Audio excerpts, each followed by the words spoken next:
was 1956. Since the end of the Second World War, the Middle East had been a hotbed of Cold War competition as the world's strongest nations vied to control parts of the oil-rich and strategically important Arab world. The old colonial powers, Britain and France, struggled to maintain their ever-weakening hold over the area. The New World superpowers, the United States and the Soviet Union, competed to add the area to their respective zones of control. But one man, Egypt's president, Gamal Abdel Nasser, had other ideas. As part of his pan-Arab vision, he foresaw a Middle East united and free from any and all foreign control. When Nasser brought this global power struggle to a head by nationalizing the privately owned Suez Canal, he set off a diplomatic firestorm between nations vying for control in the Middle East. As tanks rolled into the Sinai Peninsula, it was clear that a new kind of diplomacy would be necessary to pull the world back from the brink of World War III.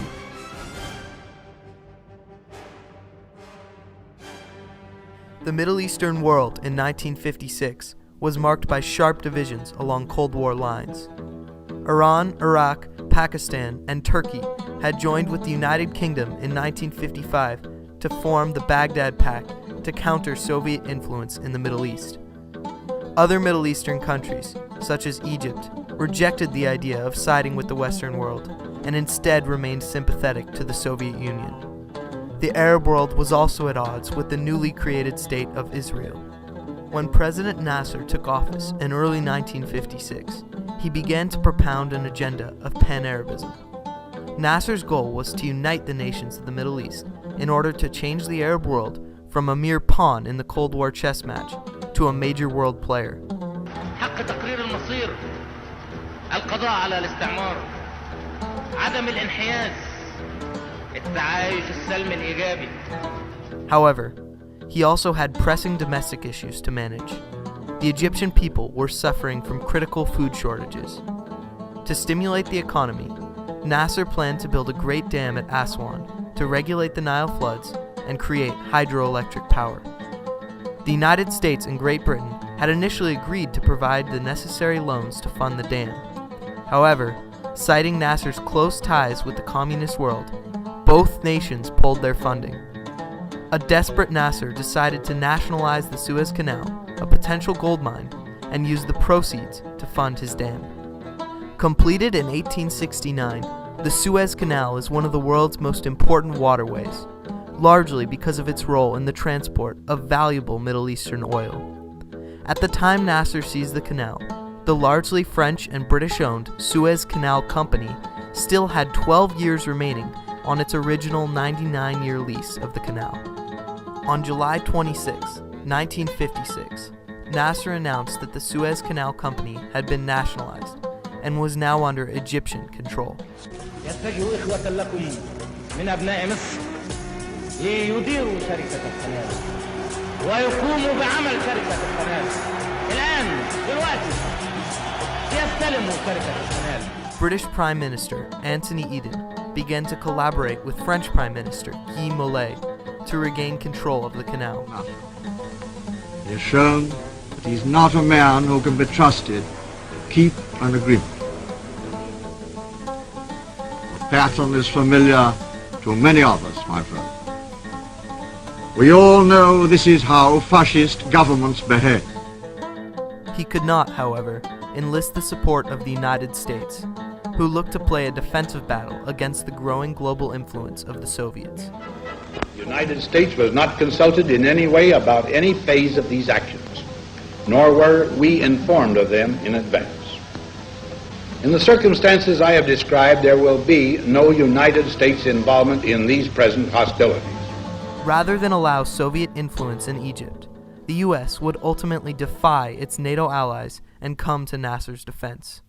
France and Britain then turned to Israeli Prime Minister David Ben-Gurion, who eagerly agreed to assist in the recapture of the Suez Canal, seeing it as an opportunity to deal a serious blow to his Egyptian enemies.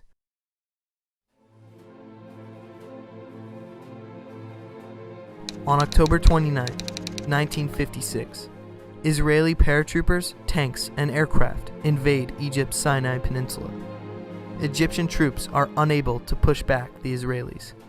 Britain and France issue an ultimatum to Egypt and Israel to end the fighting, threatening European intervention. An emergency UN Security Council meeting is scheduled to prevent the fighting from escalating. After prolonged debate, the US and Soviet Union introduce resolutions to end hostilities in Egypt. However, both are struck down by British and French vetoes.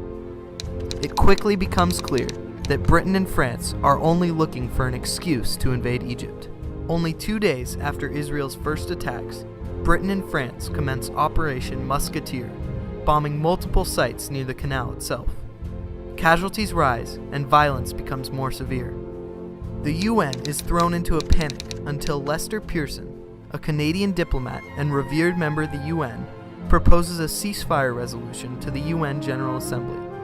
Because Security Council approval is not needed to enact this proposal, it allows the UN to effectively circumvent British and French veto power. The ceasefire would be enforced by the United Nations Emergency Force, or UNEF. Of an emergency international United Nations force to secure and supervise the cessation of hostilities. And peace, Mr. President, is far more than ceasing to fire. On November 5th, the Soviet Marshal Nikolai Bulganin issues a warning that the Soviet Union would use all modern forms of destructive weaponry to halt Western military intervention in Egypt. Additionally, Bulganin sends Eden a telegram in which he warns of the possibility of World War III.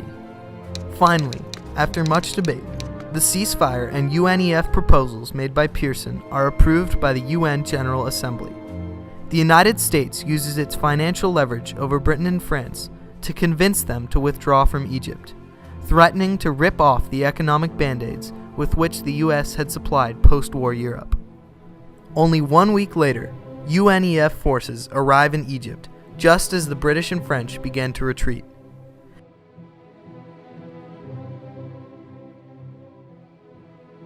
The end of the Suez Crisis brought about a seismic shift in the global power structure, as well as a watershed in the development of modern diplomacy. Most immediately, Nasser's Egypt became a world player as the de facto lead nation of the Pan-Arab movement. By successfully defying Britain and France, Egypt had flung off colonial influence, effectively ending the reign of the old colonial powers over the Arab world. Nasser's diplomatic strategies during the crisis also served to fuel the Cold War fire. Knowing that both the United States and the Soviet Union wished to add the Middle East to their respective spheres of influence, Nasser played the two powers off each other. Each superpower was obligated to match the other's contributions to Nasser's cause in order to maintain the upper hand in the larger Cold War struggle. In fact, the United States' experiences competing with the Soviets for control during the Suez Crisis precipitated the advancement of the Eisenhower Doctrine 1 year later, which called for U.S. assistance to any nation threatened by communist influence or invasion. But the most lasting legacy of the Suez Crisis' resolution was the advent of the peacekeeping force. I think it was a necessary element to freeze. It didn't resolve the crisis. It basically prevented the crisis from getting out of hand. The UNEF did not resolve the Suez Crisis, nor was it meant to. It represented the development of a new branch of diplomacy, devoted to the facilitation of negotiation and the cessation of hostilities. The UNEF, which set a precedent for future peacekeeping forces across the globe, served to prevent violence from being used as a bargaining chip in negotiations. Its success led to the award of the Nobel Peace Prize to its architect, Lester Pearson, the following year. Because of its wide-ranging implications, the resolution of the Suez Crisis should be seen as an innovative and successful diplomatic paradigm for areas torn by conflict. Thus, in a time when war and civil unrest are rocking the Arab world, the lessons learned from the resolution of the Suez Crisis can guide us towards peace and stability in the Middle East and in the wider world.